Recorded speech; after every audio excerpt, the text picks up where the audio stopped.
Kalau kalian pernah dengar cerita-cerita kuno tentang raksasa yang menguasai bumi sebelum datangnya banjir besar, nah ulasan ini pas banget buat kalian. Kita akan sama-sama menelusuri teks-teks kuno, nyusun kepingan-kepingan sejarahnya, dan nyari tahu dari mana sih sebenarnya akar kejahatan kuno ini berasal. Tapi sebelum kita masuk lebih dalam, ada satu pertanyaan besar nih yang harus kita jawab duluan. Siapakah sebenarnya Nephilim ini?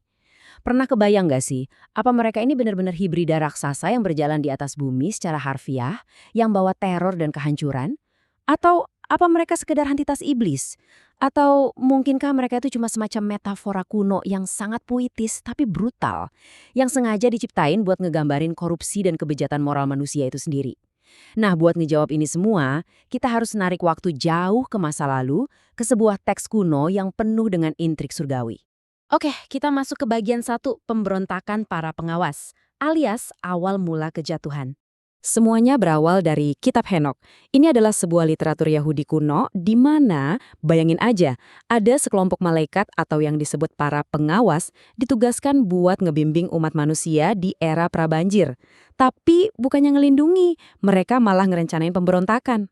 Dipimpin sama Samyaza dan Azazel, mereka berani melanggar sumpah suci di surga. Pas mereka turun ke bumi, tepatnya di Gunung Hermon, para malaikat ini ngambil istri dari kalangan manusia. Nah, persilangan terlarang inilah yang memicu era kekacauan, karena melahirkan Nephilim, raksasa-raksasa masif yang sangat brutal. Rantai kejadian ini bergulir cepat banget, sampai akhirnya memicu fase terakhir, sebuah penghakiman ilahi dalam bentuk air bah. Lanjut ke bagian 2, kekacauan dan ilmu terlarang, yang berujung pada kehancuran umat manusia. Kehadiran Nephilim ini jujur aja benar-benar bawa bencana. Berdasarkan teks kunonya, raksasa-raksasa ini punya selera makan yang gila-gilaan, gak ada habisnya. Waktu semua sumber daya alam yang dipunya manusia udah habis mereka makan, rasa lapar ini berubah jadi teror. Mereka mulai nyerang manusia dan hewan. Dan parahnya lagi, kekacauan ini makin menjadi-jadi karena semacam pendidikan kelam dari para pengawas. Si Azazel dan kawan-kawan malaikat pemberontaknya ini secara sistematis ngajarin ilmu-ilmu terlarang. Mereka ngajarin seni perang, cara bikin pedang tajam, baju zirah, sampai astrologi dan sihir. Jadi, para pengawas ini nggak cuma nyiptain monster secara fisik, tapi mereka juga mempercepat hancurnya moral manusia dengan ngasih teknologi perang yang umat manusia sendiri belum siap nerimanya. Masuk ke bagian 3, penghakiman dan demonologi atau roh-roh yang tertinggal. Jadi pastinya kekacauan separah ini nggak dibiarin gitu aja kan? Tuhan akhirnya turun tangan.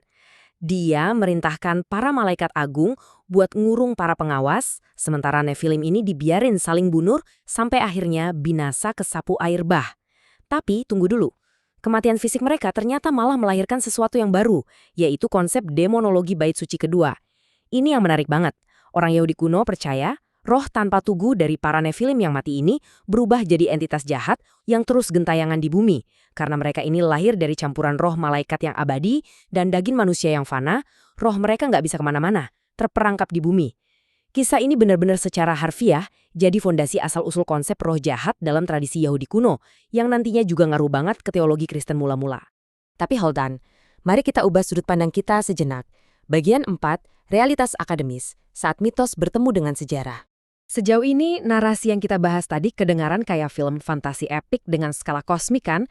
Tapi fakta objektifnya ya sampai detik ini nol besar. Sama sekali nggak ada bukti arkeologis atau ilmiah tentang manusia setengah malaikat raksasa ini secara harfiah. Nggak ada.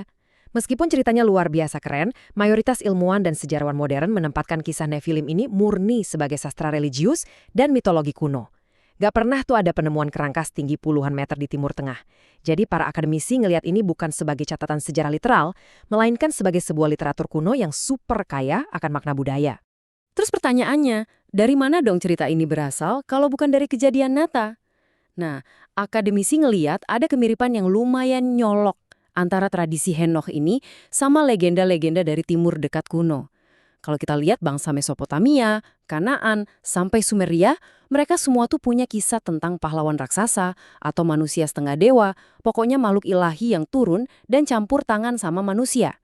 Jadi, sangat mungkin kalau kisah Nephilim ini dipengaruhi oleh atau bahkan merupakan respons dari cerita-cerita epik bangsa-bangsa tetangga yang sering berbagi tradisi lisan pada zaman itu. Mirip kayak tren cerita superhero zaman sekarang lah. Oke, mari kita bedah lebih jauh di bagian 5, 3 tafsir utama dalam memecahkan teks kuno ini. Melihat percampuran budaya tadi, saat ini para ahli membagi pemahaman mereka ke dalam 3 kubu utama. Pandangan pertama, ya dari tradisi literatur Henoch itu sendiri.